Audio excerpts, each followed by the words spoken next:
Anyway, as you can see, we have a stranger back with us. Listen, I'm meant to be extended family. I don't know what happened. Pokemon has appeared. You know when your thing comes up? Dummy. Literally. It is I. Congratulations. On what? Everything. What do you mean on what? No. You have to say that. Just say everything. Just say everything. Everything. I appreciate you. Yeah, cool.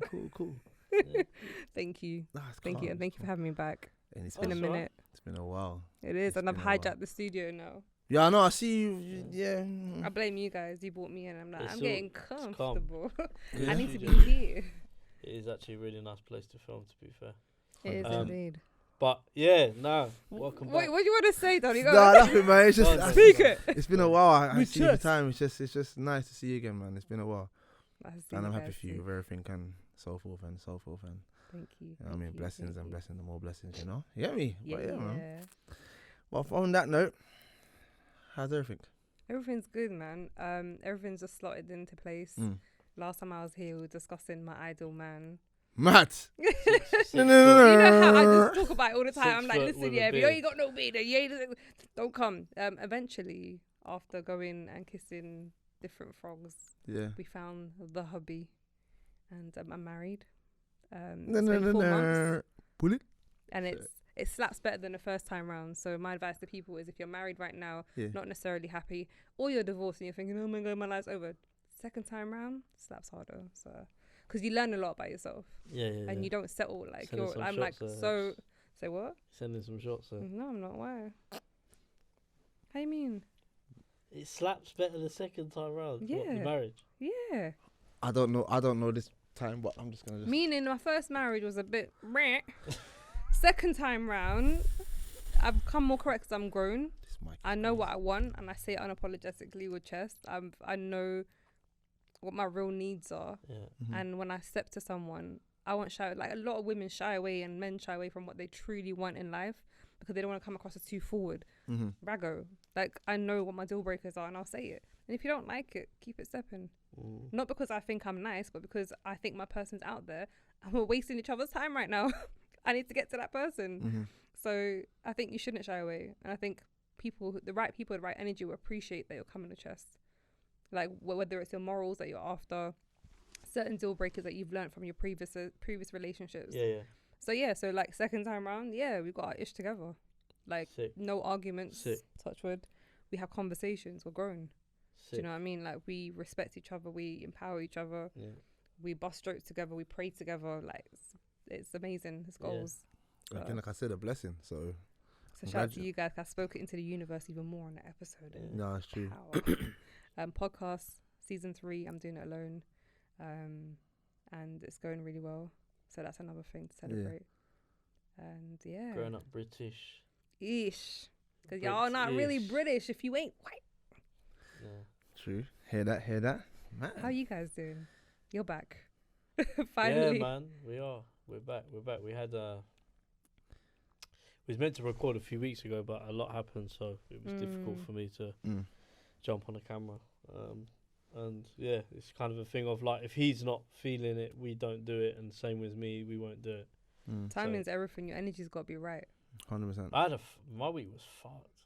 I lost my nan. My niece was born in the same week. Bro.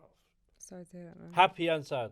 That's you know what? I have to highlight that because I'm always talking about it, and for my especially for my brother and my sister-in-law, that like the baby come 2 days before my nan passed away. But my nan was ill for like 2 weeks, so it was hard. It was hard, but then like you kind of have to.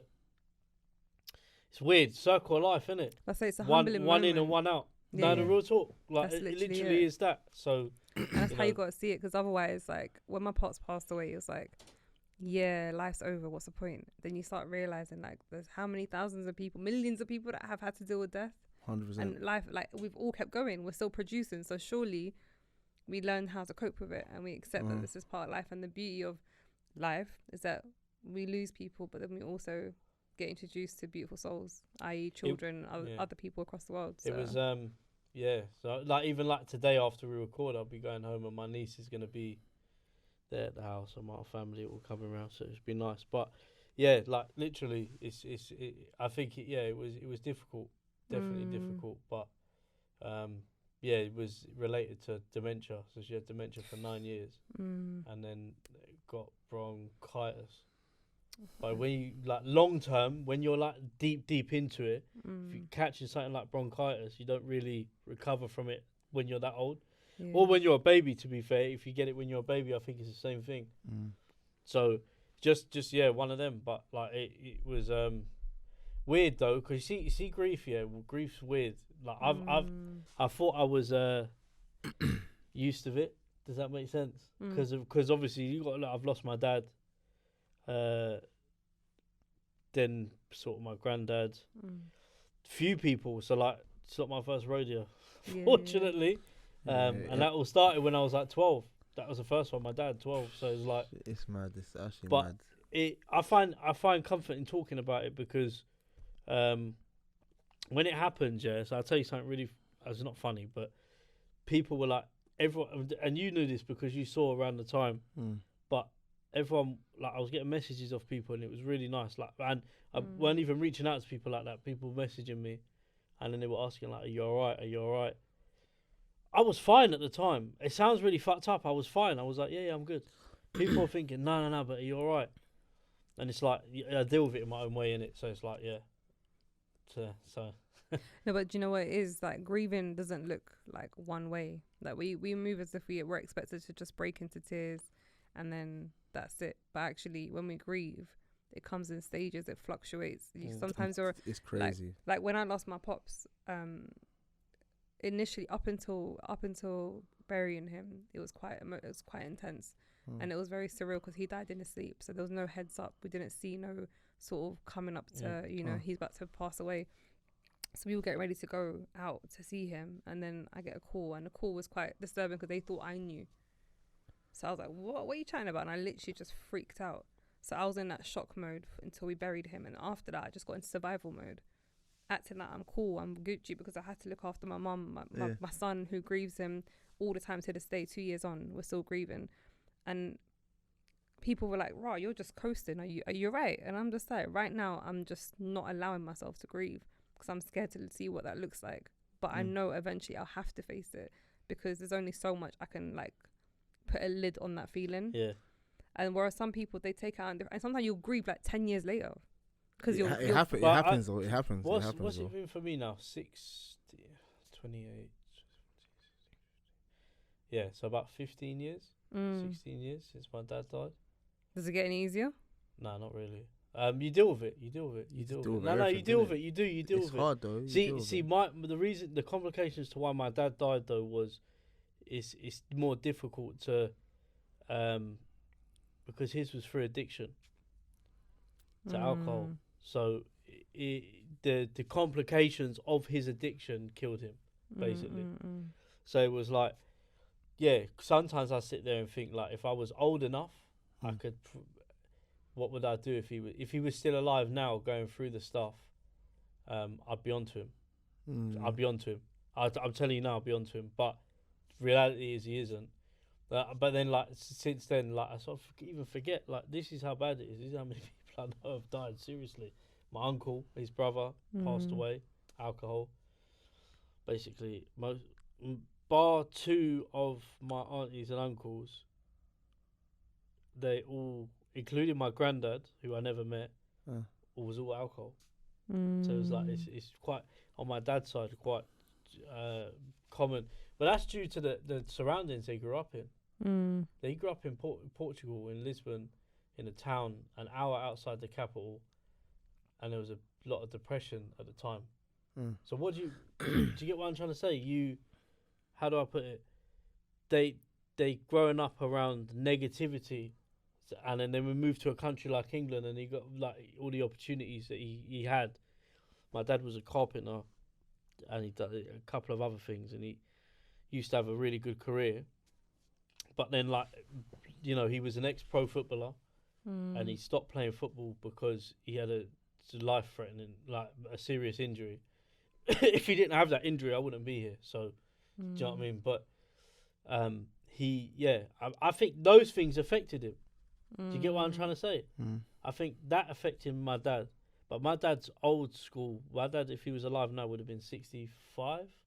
Okay. So he's quite young, yeah. Like them lot, when they were younger, you didn't have them things. Like you see now online, yeah, people can are encouraged to come out, get support and help.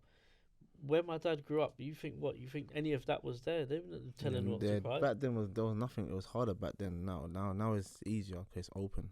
Yeah. You know what I mean? But everyone, again, grieving, everyone deals with it differently. I don't talk about it. Yeah. Which I should do, but I tend to keep it to myself. But how does that I mean, that's affect you though? Because you're coping. No, I'll be fine though. It don't, because everyone's different. So I feel like if you've lost somebody and then you ask me to be there for you, I can be there for you, but I don't know how to deal with it. Like, because you might want to cry and everything, but I'm sure to cry on, but I don't know what else to do. Like, what else want to say? What else to do? So how I deal with it is, obviously, I've lost a lot of people. I have moments where I'll go on my nan's grave, I'll talk, sit there and just chat. Yeah. And I find that comforting for me. It's therapeutic because visiting the grave is more for you than them. Yeah, so really I find that comfort for me. So that's how I deal with it. But if someone else has lost someone, they're crying. I was like, see, I'm the opposite. I can't do graves.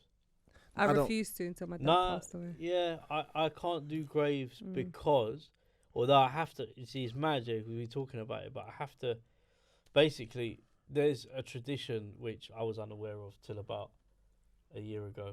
But basically, my dad's been buried for 15 years, but the plot that he's on, they are not there full time. So now, in January, they're digging him up.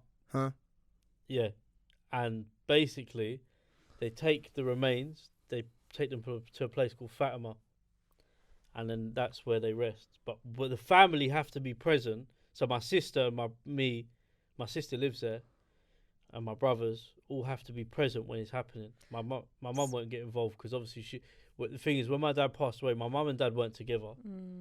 It's not my mum's responsibility to do all of that. She's moved on in her life, and do you know what I mean? But like me and my brothers, so yeah, that we've got. So is that a tradition in your culture, or is that? I think so. Yeah. So I didn't know a lot about it myself personally. Like, I'm very in touch with like my dad's culture. Like my dad's side of my family, that side of my family, but so that's a lot. What's with your culture done? What is it that you guys do? Nothing like that. Just like, what is it like? As in, like, when it comes to like, so let's say someone passes away, like, what is it traditionally? Tradition. It's like a 9-night. Yeah. So you have the 9-night. Obviously, everyone comes to a hall and not celebrate life, but passing of your grandparents or whatever. Yeah. Have a speech, food. That's it, and then obviously you can because my grandma was Catholic. It was an open coffin, but only selective people can see the coffin. That's interesting, though. Yeah, she's Catholic, so she only select people can see the coffin. So the family members in it can go up and see. But if you want to see it, but yeah, that's interesting because not all Catholic funerals are like that. That's what I'm saying to you. But the thing is, there's also different cultures. It's because like, we have like same with Muslims. We have so many different Muslims, but different cultures in different countries. They exercise different things. Yeah. But it's just, I guess, it's what they deemed as part of their goodbyes and the final. Did you see your nan? I looked, but there's like a stretch, because I know what she looked like in it. So me seeing her, I was like, that's not my nan, bruv. That's not her. And that was it, mate. I mean, it's a harsh reality, and it's one of those things that we just know inevitable. Like, the one thing that's guaranteed is death, and it's like, but yet we can't. That's the one thing we can't get our head around. Not at all. Do you think you don't talk about it because you don't want to unpack, and you're worried what that unpacking looks like? What? Not really. Nah. Because I'm. No, not really. I don't think so. Okay. I mean, like. I feel like you're quite a strong guy, and you're kind of forced to be the person that's there for everyone. So, to an extent, as a result, maybe you don't feel like there is room for you to grieve, and therefore you've just been able to just like cope with it. Like, it's calm. Like, it is what it is, and I visit the grave. Yeah, I get that. I have moments though, but I mean, it don't really. Not say it don't affect me. I don't let it affect me. Okay. So again, like you said, like I do go to the grave. If I need to vent or talk. Yeah. That's how I do it anyway. It feels better for me doing it like that. But then the one moment where I did cry, I was like, yeah, when we went back to the house, and you see your nan in a certain spot in the house, she sits in that chair. When I didn't see her in that chair, I was like, yeah, that was it. I was like, no, she's actually gone. She's gone. But it was not even a day, like half an hour. I was fine. Yeah, I was fine. So right now, I feel blessed. It's calm. When I go to the grave, I'm nice. Yeah, so for me with grandparents, I can't really relate because my grandparents were just old people that we had to go visit. Like, do you know what I mean? Like back home, they'd be like, all right, go in Egypt again because you got to go see your grandparents. Like, all right, we're going to go see these old people for a little bit. Yeah. But I never understood the essence of a grandparent, the beauty of grandparents and the bonds that they share. Yeah, so when they passed away, I didn't really like. Yeah. On one side of my family, so my mum's side, my nan and granddad were the ones that were. On my dad's side, I'm the same as you. I didn't really have that relationship with my grandma, and I never met my granddad because he died before we was all born. So, but on my mum's side, like I lived with my nan at one point. My granddad was like, like my nan and granddad were all involved in all of their kids' lives to the point they were there going between yards like all the time, staying at 3 daughters, so staying at different houses, spending time with all the grandkids. We used to always go up there every summer to their bungalow where they lived in the countryside. They used to take us out on day trips. So my nan and granddad were very heavily involved in our lives from young. So it's different on my mum's side. I get what you're saying though. But I never experienced grandparents. I really understood what grandparents meant. Do you know what I mean? Like 2 of my grandparents passed away when I was one before I was born, when I was 2 years old, and the other. They were just old people. Like I never, when I saw my dad bonding with my son, that's when I finally got it. I was like, raw. Yeah, grandparents level, grandma. Yeah, but because you got to remember, grandparents are like, they get to like the grandchildren, and I see it with my mum now. My mum's first niece now, and I think she's still trying to figure out what for her is her first niece, but grandchild, my niece, but her first grandchild. But I think grandparents are, how do I put it? They're like, they get to be parents all over again.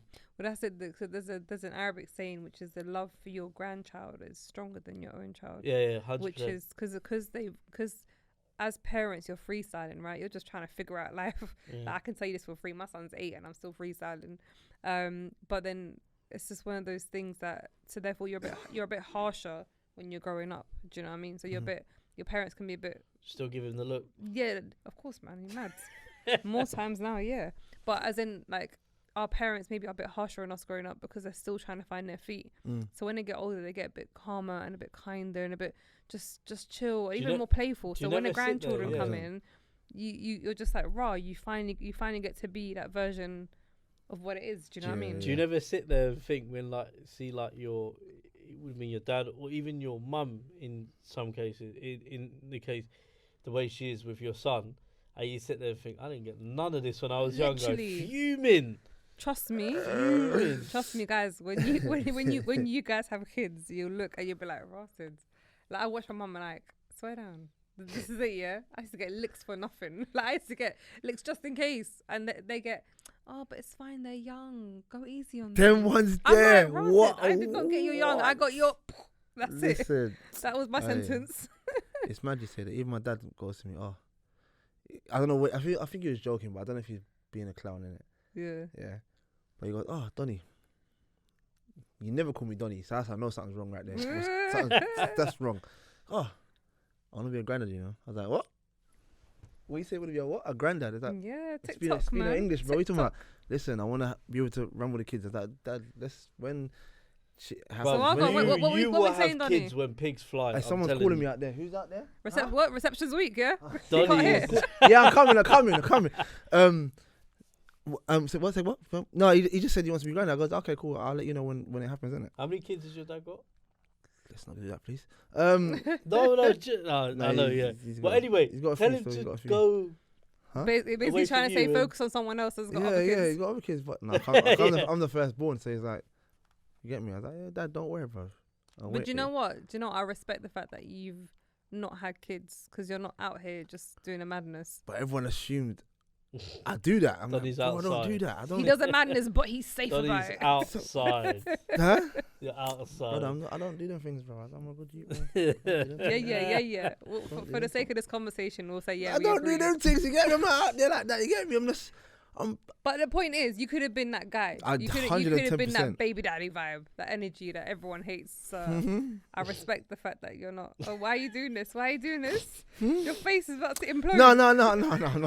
Who am I offended right now? No. You know, this is good. Should I tell you why? Should I tell you why this conversation is good with Donny right now? Because there is an individual in the room that knows him very well. So but he knows. He knows. Shout out to the cuz. He knows. Not like that. Yeah. He knows. Not like that. No. So, He'll expose you. No. It's not. No. My dad just said like, "I'm gonna be a granddad." I was like, but you know what? It's cool. nice because he obviously like rates you as a man rather than don't be having kids, man. You can you're not old enough or you're not mature enough. I was shocked when he said that. I was like, okay, cool. Because obviously he did say to me before, like, you know, don't be like him. But if you do have a child, don't think you're running away from it or whatever. Because I'll be on you. I was like, no, I even though you done madness, but I appreciate what you said. But I wouldn't do. Do you feel like, and I'm not going too deep, right? And I'm sorry, it's not my podcast to ask these questions, but it's happening. Do you feel? Hebz does. Yeah, it's all good. We're used to it now. It's all good. Do you feel like, because of your past and growing up and your pops, that you made a very conscious decision, going, I'm not going to be that dude. Yeah, as much as you love your pops. I can't lie, I did. Cause it got to me. Yeah. Because I always say, everyone say, no, you're chatting shit. I goes, no, it's not that. You don't understand. Everyone said, oh, you're going to be just like your dad. 10 kids, bare kids everywhere. And it got to me and I said, like, nah, I'm not doing it. But it's true because you either become the opposite of your pops because you learn and you go, nah, I refuse to be that guy. As much as he's grown and evolved and all that, respect to him. Yeah. But then on the flip side, you can be like, well, people expect it, self-fulfilling prophecy. I might as well be everyone expected to say, like, in today's world, 10 kids. Yeah, it happens. You mad? No, not in today's just world. can't What afford today? it. With money now going up, and you want me to have 10 kids now? No, but some of these men that are having kids, and some of these reckless women as well, they don't think about those finances. They're just out here. They're just out here doing the madness. But prime example, Nick Cannon. No, but he's got money. Oh yeah, true. Yeah, He has. How many kids has Nick Cannon got? 15 now. I think he's got 10. Yeah, and he's got You're 2 lying. pregnant at the moment as well. 10 kids. If he can do this whole polygamy vibe times 100, and everyone's happy, if the women only want financial support, and you can go out and do what you want, cool. Everyone's got their own desires and what makes them happy. 10 kids. That's cool. He ain't popping them out. He ain't stressing about no rips down there and being stretched out when he's good. Boy, I hope he never becomes bankrupt, boy. Well, that's the thing. But I feel he's like, got to be smart enough. Yeah, you got to be smart though. If you're gonna do something like that, you got to be investing in a lot of things. But you got hood like local ends Nick Cannons who are out here spreading their seed left, right, and centre, and more times they ain't got no job, and they can't even do shotting properly. Like, what are you doing with your life? Boy, wow. Who? Is that what he's done as well? 10 kids. That's the fair of them do, though. What? Yeah, there's loads, and the thing is, it's. But then, yeah, exactly. I spoke about this before. Future's got bare kids, but the thing is, I think for men, let's flip it for a second, and like men can say they got 10 youths, and they're like, "Raw, is that you?" No one's gonna be like, "Idiot." Girl, Raw, you got 10 kids by 5 guys. Okay, safe. Yeah, she's loose still. Yeah, it's true. No, 11, it's true. It's true. You say though. But it's like you're not tainted. It's like even like the fact that you've not had a child yet. Your pop's going, hurry up and let me be a granddad while I can still chase him, man. Yeah. Whereas of mine, if I was still single with no child at all, they'd be like, can you hurry up before you're expired and like, you know. No, yeah, it's different. It's different pressures on a woman than it is on a man. For you, it's just your legacy. Do you know what I mean? For us, it's just like before your eggs stop egging, and instead you're just getting hot sweats. It's real. Why? I don't know. It's a bit mad. But 10 kids. The pressures, bruv. But no, if you got your stuff together and you understand your role as a man, like you understand, like you've done your conscious reflections and you've watched people evolve into different stages of manhood, you've taken it all in. You can manage 10 kids. You know it comes with stress, but you know how to manage the stress because you know what it means to make people happy and understanding each person that you're interacting with. The mothers of your children can all be happy if you both have an understanding of what you truly require of each other. You seen the they call it polygamy? Polygamy, yeah. You seen the documentary where the guy he's a multi-millionaire, obviously. Okay. He's got a complex. The complex fits 5 families in it, and all his families live there, and the wives. And he has different days of the week where he spends time with each woman. Is he Muslim? Nope. Swear. Nope. He's just the man that don't watch. What are they called? Mormons. Yeah. But this Mormons. They're very close to. They don't. I used to work for a company that run by Mormons. Let me tell you something now. And is he on TV now, showing off his house? No, not the specific company I work for, but the people. No, this guy that you're referring to. Oh, this is a documentary. I'll send it to you. You can watch it. Should he not be on TV then? I don't understand. Well, yeah, you're telling me. Listen. I'm messing with you. No, I hear what you're saying, but yeah, I don't know. Maybe. But polygamy, do you know what? People, if you do it right, the issue with polygamy is different parts of the world. It's just done in the nastiest way. Like, you're just basically having the main girl, your side girl, the baby mother, like different title, but you call it polygamy. But polygamy, you can actually live like in certain villages around the world. You have one man, several wives, and they're just a community. But we don't see it here. We see in Islam here, like in the UK, we don't see it like that. You're influenced by media. That's the problem. Like, and not just you. I'm not saying you specifically. We could take this outside, you know. We are influenced by media here. So, for example, you go to I was watching a lot of documentaries on. I watch a lot of documentaries, innit? Do you know what I mean? Like, as you can probably tell, but there was one in Brazil, and there's a village in Brazil in deep in the forest, deep. This tribal guy of the village, man, he's got 10 wives, all the kids, and he's built a community there, and they've all got different jobs. But you know what? It's 'cause you're right. It's a lot of pressure though. Yeah. 10 wives, but but the kids are managing the village. They're all growing up. The kids are managing the village. They're all growing up. Like the kids have all grown up, so they've got jobs in the village. The man's just now old. He just created a structure basically. Pretty much, yeah. He did his thing. But the thing is, that's it. It's if it's done right, it's done right. But it's just not for everyone. But society has created a narrative of women are so romantic in their feelings, or some women who are still old school, where they're just like, oh my god, I want one man for me, and this whole cheating vibe or whatever. But society is creating a narrative to how women should feel, men should behave, and it keeps changing with time, right? Yeah. But like overall, at some point in life in different parts of the world, polygamy is a thing. Not every person can handle it. Not every dude can handle more than one woman.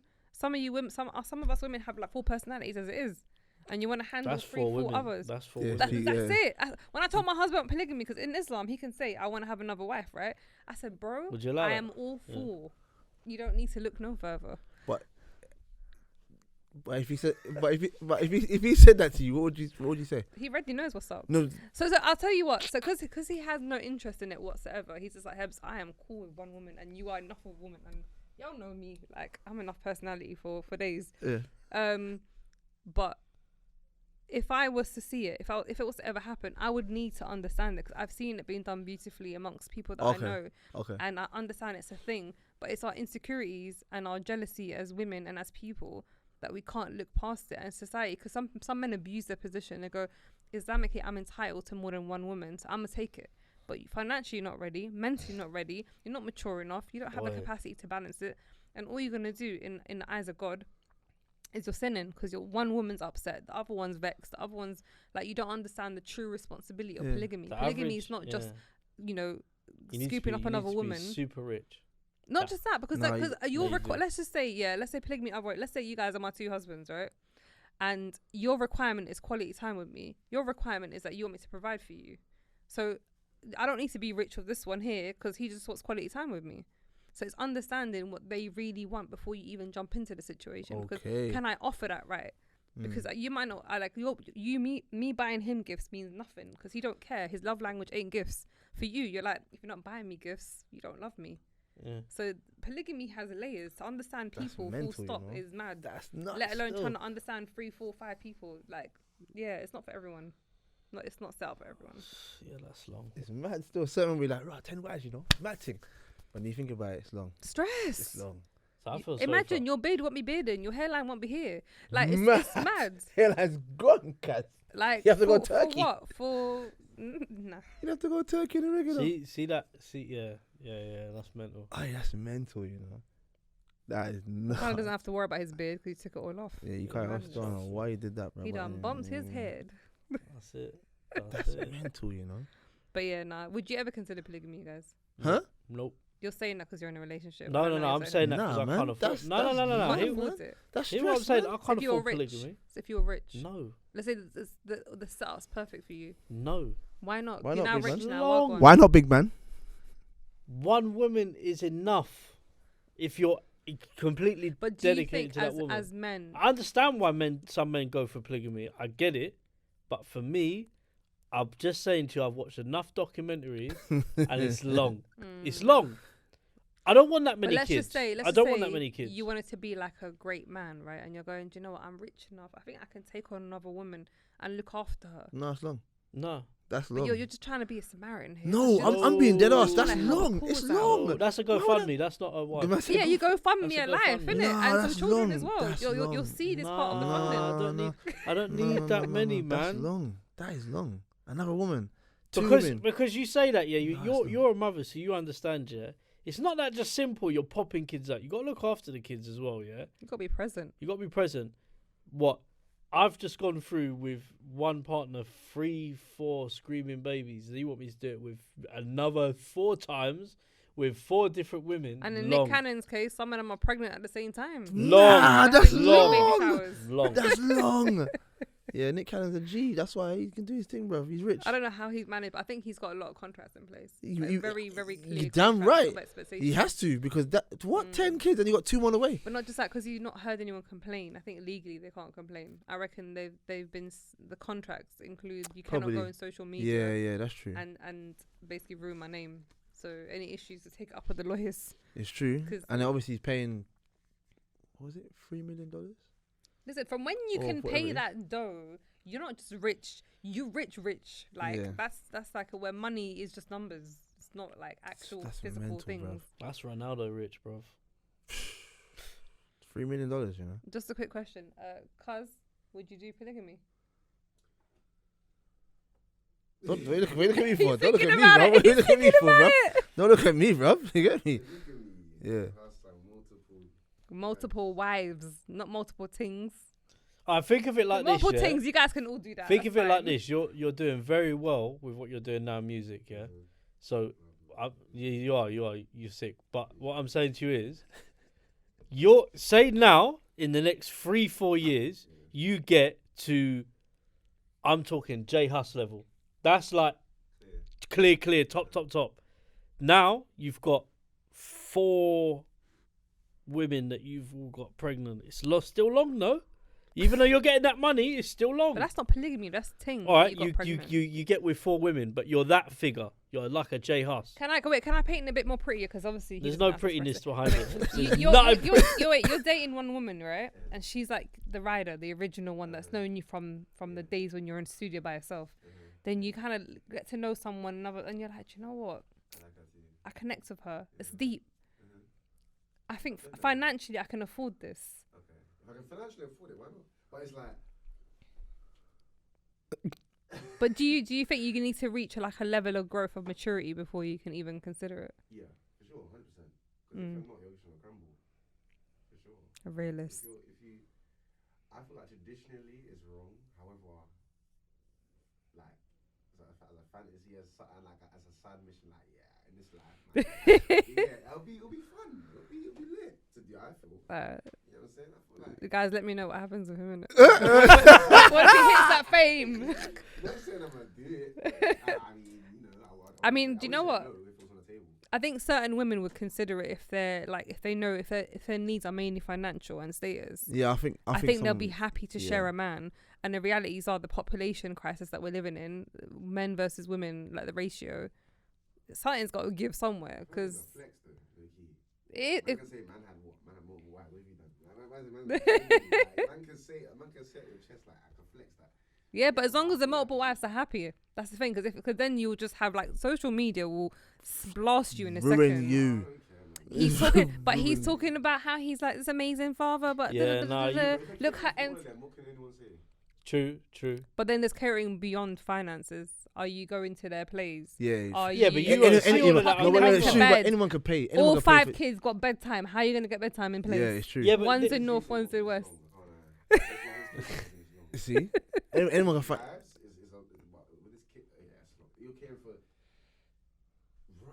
Yeah. Yeah, And they live in different areas. Then like one's got different. One's got basketball training. The other one's got tennis. The other one's got 100%. that's Long. layers. That's too long. That's too much. So basically, what I'm trying to do here is for anyone who's watching, don't do it, innit? Yeah, That's that's just long. 8 minimum plus the personalities. So you got one woman on a good day, and when she's on like getting on her reds, you got another personality. Peak, you know. Then Yeah, you it's got- long. It's long. It's long. It's long. Yeah, give it a rest. Yeah? Yeah, it's long. Alright. It's long. It's long. So you're open for polygamy as long as you're not breeding no one. There's a fair contract going out. No kids, bro. Yeah, contracts, bro. Fair. Well, it's mad though. I mean, that's the new, not new thing, but I've heard younger guys talk about it, and I think as long as it's done right, if it becomes like a social trend of disrespect and a lot of upset families, because the thing is, so on a real talk part like level, what about the kids? Because once you start raising these kids and they have no real father figures and they have no real healthy love at home, then what kind of presidency are you setting for them when it comes to the same way that, you know, Donny, you picked up on certain things and you're like, nah, I'm going to change the narrative. When you're raised in an environment where mum's always upset because dad's here seeing other wives and trying to get hooked up and do this. But she agreed to that though. But no, that's cool. But obviously they've realised they're premature, they weren't ready for this, and you're still in this situation because it's socially trending, whatever it is, whatever the reason is.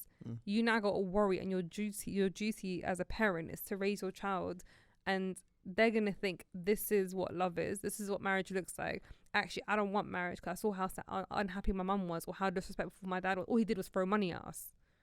Or they'll lose value and they just get so shallow and think it's all about money. So it's like a very techie situation because you're raising human beings and setting foundations and presidencies. If you teach your child, this is what I think. All right. But if you teach your child, like the mother's got the lessons that she teaches to the child, and the dad teaches his lessons. As long as the kid understands that and doesn't get the two crossed and is told from early to understand what's going on, it's down to how you raise that child, really. Because you can raise them up to say, this is what we've done, but this is not necessarily what you've got to do. Your father's present, your mum's present in your life, you're happy in that sense. You understand that he's got other, but then the way you look at it is I suppose it's no different to your mum and dad splitting up, your dad still being in your life, and then going to another family, having kids. It's just multiplied up by 4 families. But the thing is that with that, not many parents pay attention to how it affects the kids. They're too busy in their own heads, dealing with the drama, dealing with the whether it's the ex-husband or the multiple father, whatever. My point is, we don't consciously sit there and talk to our children all the time. Not all parents have the capacity. It's just very unfortunate because your duty is to speak to your children, but we forget that sometimes. And that's why with my son, I constantly talk to him. Like, he's constantly asking about his dad and all these different things, and we're having these dialogues or conversations. Does your son, if you don't mind me asking, I can cut it out if you want me to, if you don't want to say. No, it's fine. But does your son have a good obviously has a good relationship with his dad? And then also now your husband as well. He's got an incredible relationship with my husband. And like from all parties, does everyone understand and accept that? So everyone understands. So my ex-husband, he initially was like, well, okay. But then I said, meet him so you know who this person is. Respectfully, I feel like it's my duty for you to meet my husband, so you know who's raising your son when you're not around. Because I never want him to hold an idea or perception what he thinks is like, oh, he could be any dickhead. Yeah, no, it's true. He'll hype it. Yeah. Meet him, because then you get some assurance what's happening, what kind of energies around your child, right? But the issue is my child, because he's constantly settling from one environment to another, and he feels guilty that he's loving this guy and then also leaving his dad at the end of the day. So there's as a child, there's so many complex issues. And did they meet? They've met, and obviously the first time around, like, as much as my ex-husband was being like trying to be respectful, you can see his back is against the wall, and a South London man came out. And it's just like, cool. But with time, he can only be respectful because my husband's always come correct with him. And he wants to raise Khalil to be like the best. And like, the thing is, no one will replace his father. That's facts. Yeah, But there'll always be another male role model that I would love for him to be introduced to, because it takes a whole village to raise a man. And especially in a society where men, unfortunately, are being exposed to too much and being raised too fast. Some people don't have two male role models in their life, you know. That's what I'm saying. So it's a blessing to have it, whether it's an uncle, a cousin, whatever it is, whoever can inspire your child, I'll take it. Because right now, raising a young boy in London is peak. You're aging too fast. You're out here doing the madness. And it's just like someone's got to slow it down. And if we don't change the narrative from young, it's just another kid, another stat. And my child won't be another stat. No, I hear that. God willing. But yeah, we forget the child sometimes and how much subconsciously it's affecting them just witnessing certain dynamics. So for me, it can never run. Like, communication is pivotal. It's good to be back, guys. Yeah, I know.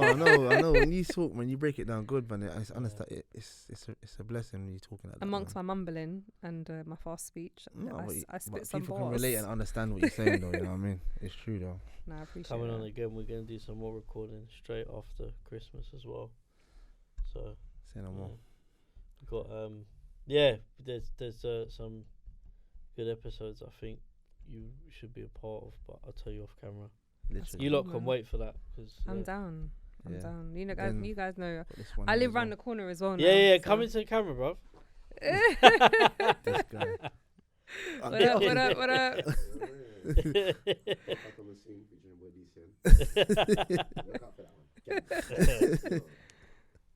But yeah, thanks for watching anyway. Please shout out your socials as well. Yes, you can catch me on MommaHebz on Instagram. Cuz you better hurry up and follow.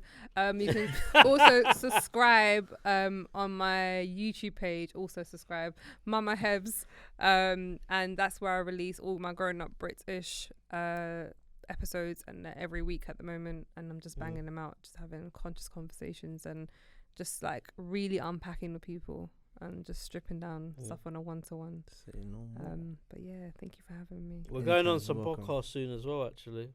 Yeah? Yeah, more info to come out soon, but look at this man of mystery. There's these topics, but I won't tell you. We're gonna go on the podcast, but you won't know who and when. We're still in negotiation of dates. Okay. So yeah, don't wanna but we've got some stuff coming out. They wanna do it, so that's sick. Yeah, so yeah, be out soon.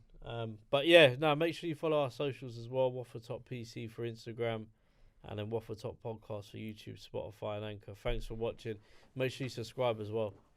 I'll let you go. Instagram, TikTok, Snap, get me Galen. Oh my days! I don't know what this guy's on, bruv. I'm playing. Okay, you have to down camera, bruv. Now new music coming soon. What? Such a coon. There we go. Yeah, follow his socials as well. Yeah, follow his socials. But yeah, what he said. Thanks for watching. Peace. Peace out. Take care.